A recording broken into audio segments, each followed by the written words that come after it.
Hello, everyone. Happy Pride! Woo!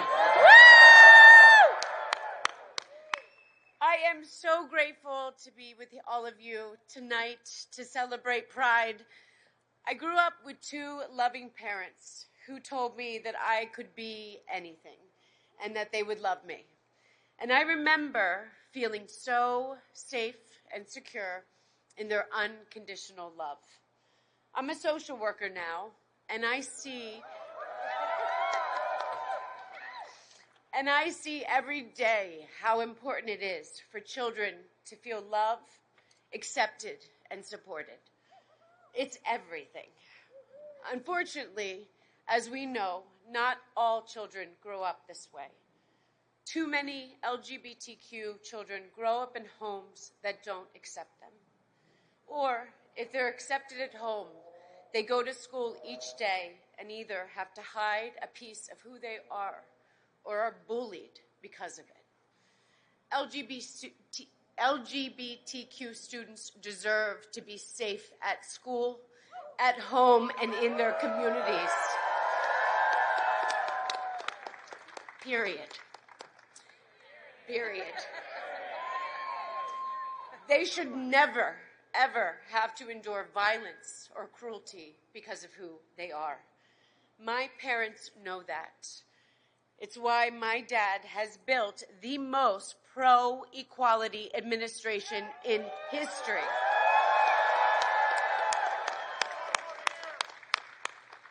And all of you know the importance of this work, too.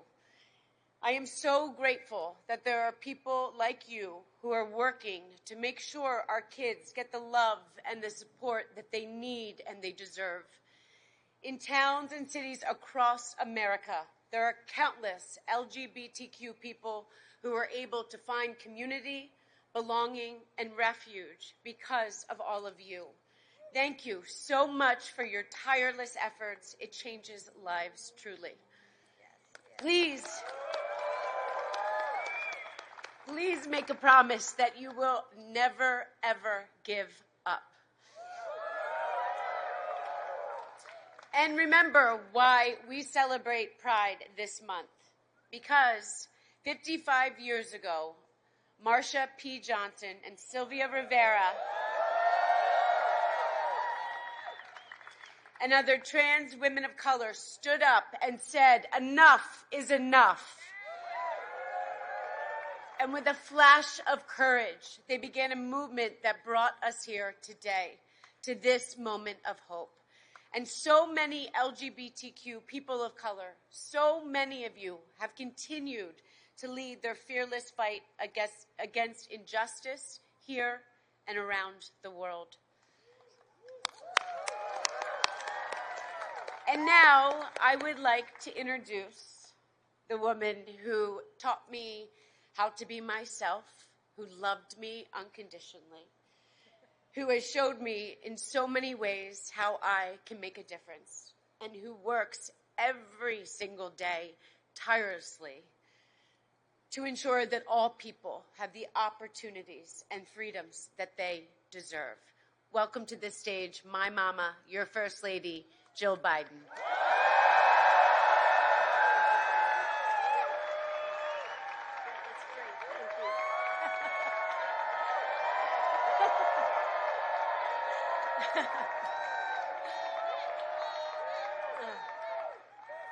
She's pretty amazing, isn't she? Actually, your dad and I are so proud of the Women's Center that you're building in Philadelphia. And the women that you're going to help have been through so much. They deserve a second chance and the support to restart their lives. I'm so grateful to be joined by so many members of Congress, along with Governor Polis and elected officials from all across the country. And we also have with us incredible leaders in Joe's administration like Secretary Buttigieg and Chasten, wherever you are. And to the Gill Foundation, thank you for making this moment possible. Joe and I are so grateful for Tim and Scott's friendship and vision. And DJ Trife? Oh, there he is.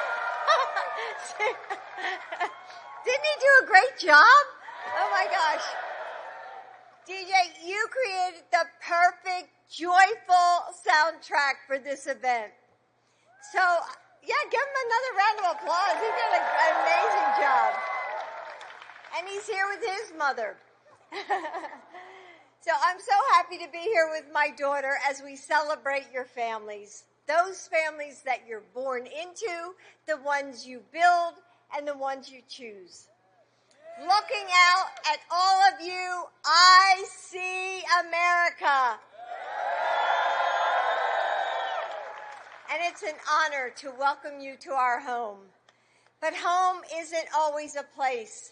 It doesn't always have an address or a parking spot. It isn't just four walls with just the right color couch inside. Sometimes home is the bonds we build through choice and chance, the communities that we create together. It's those people whose love you feel deep in the marrow of your bones.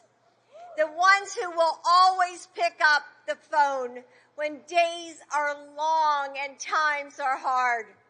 The ones who lift up our joys and breathe life into our hopes.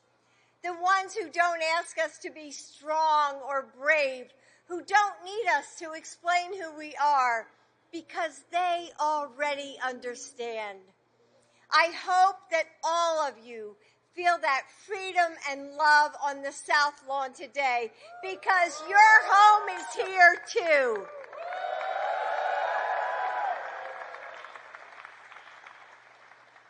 But even as we celebrate, we know that this community is under attack. Many of you know that all too well and have come here from states that are passing laws targeting LGBTQ Americans. And it feels like we're just caught in this push and pull of progress. There are those who see our communities and our families and wish to tear them down. Those who can't see that the world is so much bigger and beautiful than they know. But when our homes are threatened, when they strip away our rights and deny our basic humanity, we say, not on our watch. Pride is a celebration, but it's also a declaration that we will not be silenced, that we will show up for ourselves and for our country and for each other. Our victories testify to that strength.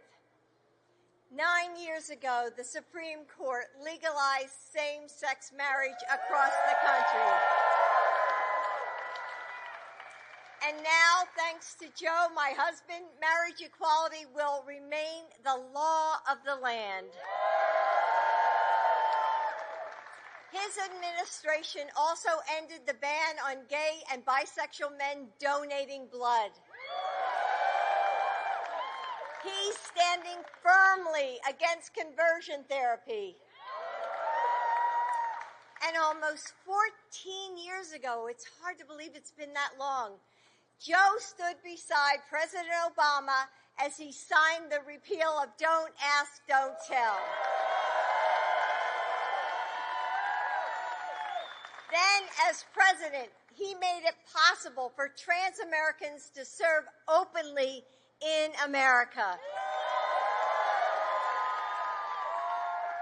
Just this morning, Joe took another step to right those decades of injustice. Maybe you heard about it.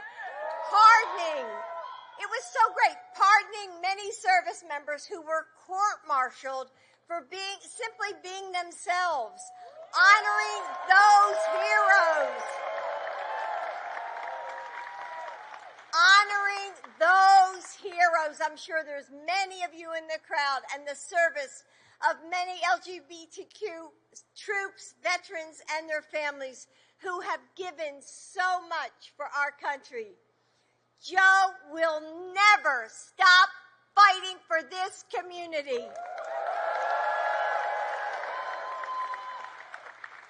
These are big victories, ones that bloom across history. But our triumphs live in the small moments too. Moments that would have been unimaginable a decade ago. Walking down the street without fear. Co-workers who use your chosen name and pronouns. Kids with 2 moms and 2 dads on the playground. Celebrating Pride together on the White House South lawn.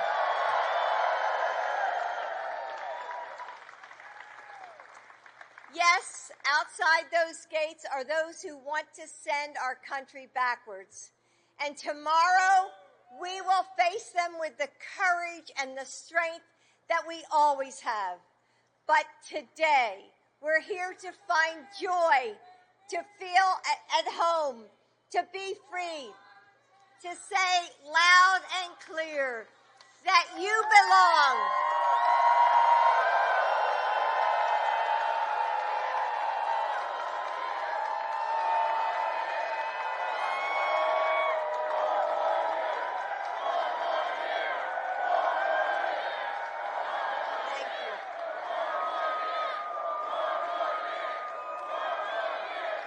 Thank you.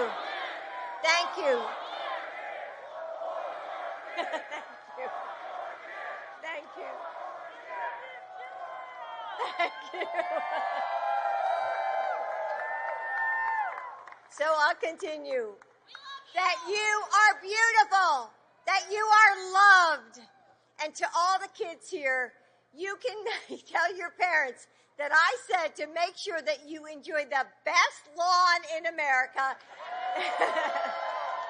Eat some good food, run through the grass, do cartwheels, have fun.